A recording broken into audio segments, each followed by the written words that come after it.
그때에 제자들이 돌아와서 예수께서 여자와 말씀하시는 것을 이상히 여겼으나 무엇을 구하시나이까? 어찌하여 그와 말씀하시나이까? 묻는 자가 없더라. 여자가 물동이를 버려두고 동네로 들어가서 사람들에게 이르되 내가 행한 모든 일을 내게 말한 사람을 와서 보라. 이는 그리스도가 아니냐? 하니 그들이 동네에서 나와 예수께로 오더라. 그 사이에 제자들이 청하여 이르되 라삐여, 잡수소서. 내게는 너희가 알지 못하는 먹을 양식이 있느니라. 제자들이 서로 말하되 누가 잡수실 것을 갖다 드렸는가?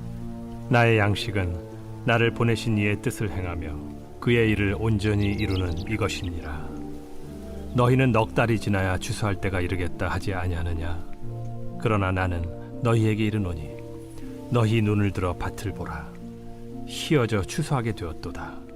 거두는 자가 이미 삭도 받고 영생에 이르는 열매를 모으나니 이는 뿌리는 자와 거두는 자가 함께 즐거워하게 하려 함이라.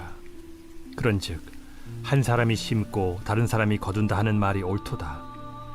내가 너희로 노력하지 아니한 것을 거두러 보내었노니 다른 사람들은 노력하였고 너희는 그들이 노력한 것에 참여하였느니라.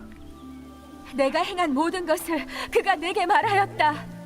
증언하므로 그 동네 중에 많은 사마리아인이 예수를 믿는지라.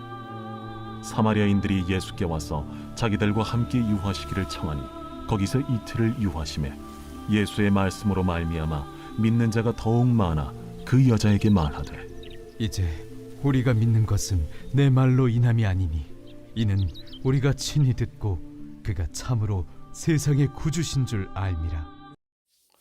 할렐루야. 오늘 하나님의 말씀은 요한복음 4장 27절부터 42절까지 말씀입니다. 오늘 말씀의 제목은 우선순위의 전환입니다. 저희 집은 원래 예수를 믿는 집이 아니었습니다. 집안의 문화가 기독교 문화가 아니었던 것이죠. 그래서 예수를 믿고 난 다음에도 한동안 제사도 지내고 다른 세상 문화들도 끊지 못하는 등 전적인 신앙생활을 하지는 않았습니다. 그런데 부모님께서 교회를 다니면서 말씀 가운데 은혜를 받고 난 다음에는 집안의 변화가 갑자기 임했습니다. 먼저 제사를 폐했지요. 사실 저희 아버님은 종갓집 장손이었기 때문에 제사가 엄청나게 많았다고 합니다. 저도 많은 제사를 지냈었죠. 그런데 그 제사를 과감하게 드리지 않겠다고 선언했고요. 그로 인해서 친척들과 교류가 한동안 끊어졌습니다. 게다가 아버님께서는 술, 담배도 끊으시고 세상의 문화들을 단절하는 데 애를 썼습니다. 저와 동생 역시 우선순위는 예배가 되었고요. 말씀을 읽는 것이 되었습니다. 용돈조차도 말씀을 한 장 읽을 때마다 100원씩 받는 구조로 용돈을 받을 정도였습니다. 그리고 집에 있는 온갖 어지러운 것들을 다 내다버리기 시작했습니다. 집은 성화와 십자가로 채워졌죠. 원래 저희 집에는 불경을 적은 표구 액자까지 있었습니다. 어느 고승이 써주었다고 하는 보물과 같은 것이었죠. 근데 그것도 과감하게 버렸습니다. 근데 그것을 두고 난다면 가정 예배를 두는 게 너무 이상한 거죠. 그래서 버렸습니다. 근데 밖에 뒀더니 어떤 사람이 냉큼 가져갔다고 아버님께서 말씀하시더라고요. 다른 생각이 없어진 겁니다. 신앙의 맛을 보니 신앙이 우선이 된 것이죠.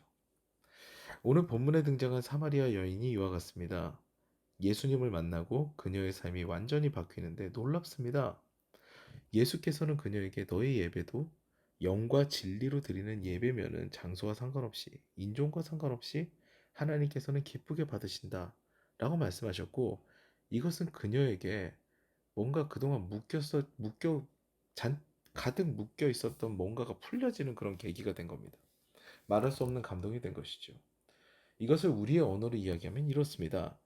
네가 어떤 모습이든지 어떤 행동을 했든지 이제 회개하고 하나님 앞에 나아가면 하나님께서는 너를 내치지 않으시고 너의 예배를 기쁘게 받으신다 라는 것이죠. 가장 중요한 것이 해결이 된 겁니다. 다른 사람들은 나를 손가락질하고 피할지 몰라도 주님은 그렇지 않으시고 나의 예배를 받으신다. 나를 사랑하신다. 이제는 그런 마음 가운데 아픔과 슬픔이 해결이 된 거예요. 이에 그녀의 우선순위가 바뀝니다. 그녀는 원래 물을 뜨러 나왔습니다. 그런데 가장 중요한 물동이를 버려두고요. 그리고 주님을 증거합니다. 그녀가 주님을 증거하면서 막 이런 모습을 보이니까 예수님도 흥분하셨습니다. 그리고 말씀하십니다.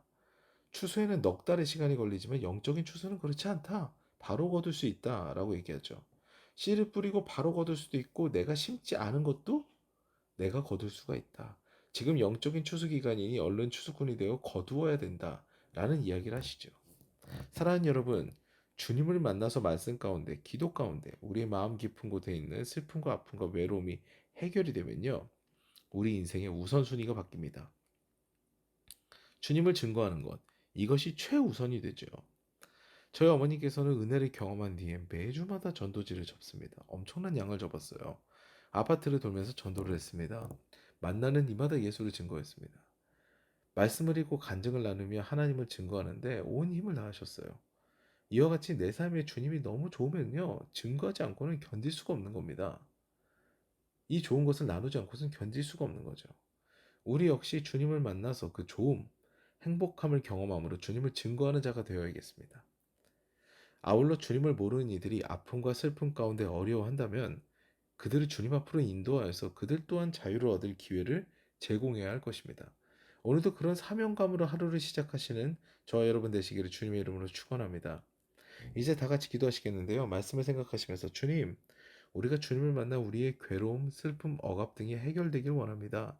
그리고 우리가 치유된 것과 같이 주님을 모르는 사람들에게 주님을 증거함으로 그들 또한 치유의 기회를 누리게 하여 주시옵소서. 그곳에 우리를 사용하시옵소서. 라는 고백과 아울러 개인의 기도 제목을 두고 주님 앞에 나아가 잠잠히 기도하는 시간을 갖겠습니다.